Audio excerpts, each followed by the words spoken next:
আরে মিতু আর আমি মিতুর জামাই রে এমন তারা দিছি যে ওর জামাই দৌড়ে পালাইছে। এই বাড়িতে আর আসার সাহসও পাবে না।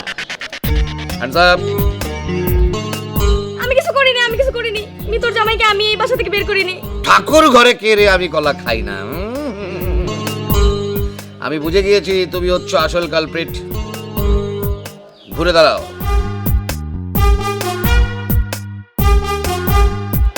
আপনি কে? আমি কমকেশ বক্সি।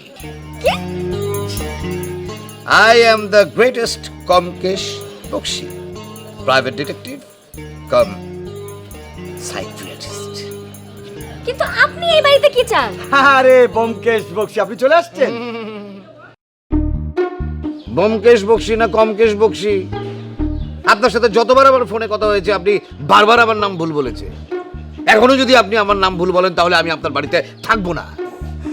সরি, আসলে ভুল হয়ে গেছে। আপনার নাম হচ্ছে কমকেশ বক্সি, এবার থেকে মনে থাকবে। কিন্তু আঙ্কেল, উনি এই বাড়িতে কেন আসছেন? না এসে উপায় আছে? তুই আর আমার মেয়ে জামাইটাকে বাড়ি থেকে তাড়িয়ে দিয়েছি। এখন আমি আমার মেয়ের সংসার ঠিক করার জন্য উনাকে নিয়োগ দিয়েছি। আরে উনি হচ্ছেন ভালো একজন মানসিক ডাক্তার। আমি একজন private detective cum mental health specialist Byomkesh Bakshi. বাবু সাহেব, আপনার মেয়ের জামাইকে আমার দরকার, তাকে ডেকে পাঠান। জামাই তো বাড়িতে নেই, আমি খবর দিয়েছি, কিন্তু ও তো এই বাড়িতে ঢুকবে না।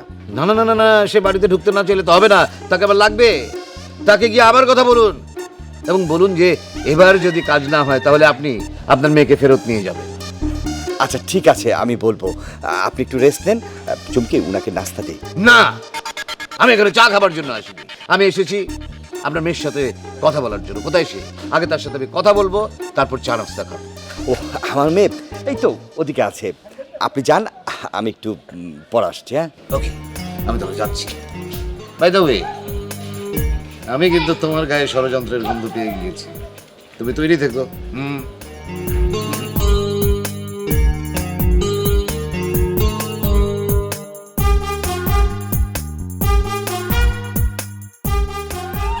আসছে কামকেশ বক্সি। কমকেশ বক্সি এখানে ভাত পাইতেছে না, আবার সে আসছে কামকেশ বক্সি।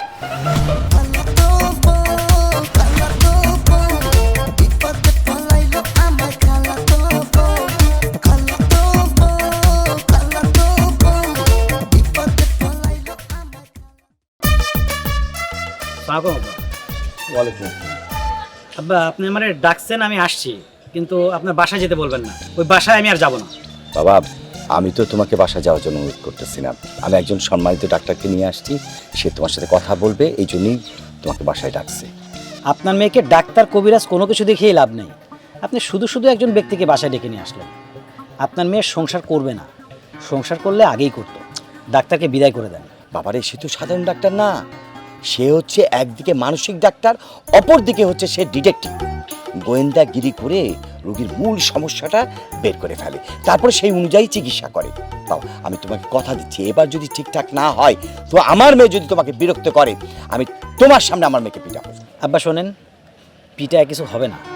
আর ছোটবেলা থেকে পিটায় পিটায় শাসন করেই তো এই কাজটা করছেন। ওকে তো মানুষ করতে পারেন না, ও সংসার বোঝে না। যদি না পিটায় পোলাপানের সাথে একটু মিশতে দিতেন, তাহলে আজকে সে মানুষের মতো মানুষ হতো। আর মাঝখান দিয়ে আমি কুরবানি হয়ে গেলাম। বাবা, পিটাতে পারবো না দেখেই তো ডাক্তার নিয়ে আসছি। যাও, আমি তোমাকে কথা দিচ্ছি, এবার যদি ডাক্তার আমার মেয়েকে ঠিকঠাক না করতে পারে তাহলে তোমার সাথে আমার মেয়ে ডিভোর্সের ব্যবস্থা করে দেবে। এখন পর্যন্ত যত অপমান সহ্য করছি, তারপরে আপনাদের বাসায় যাওয়ার ঠিক হবে না।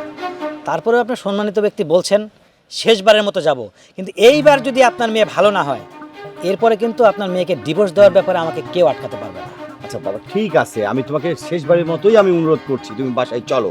এবার যদি সবকিছু ঠিকঠাক না হয়, আমি তোমার ডিভোর্সের ব্যাপারে নিজেই সহযোগিতা করবো। বাবা আসো তো, আসো, গাইতে আসো।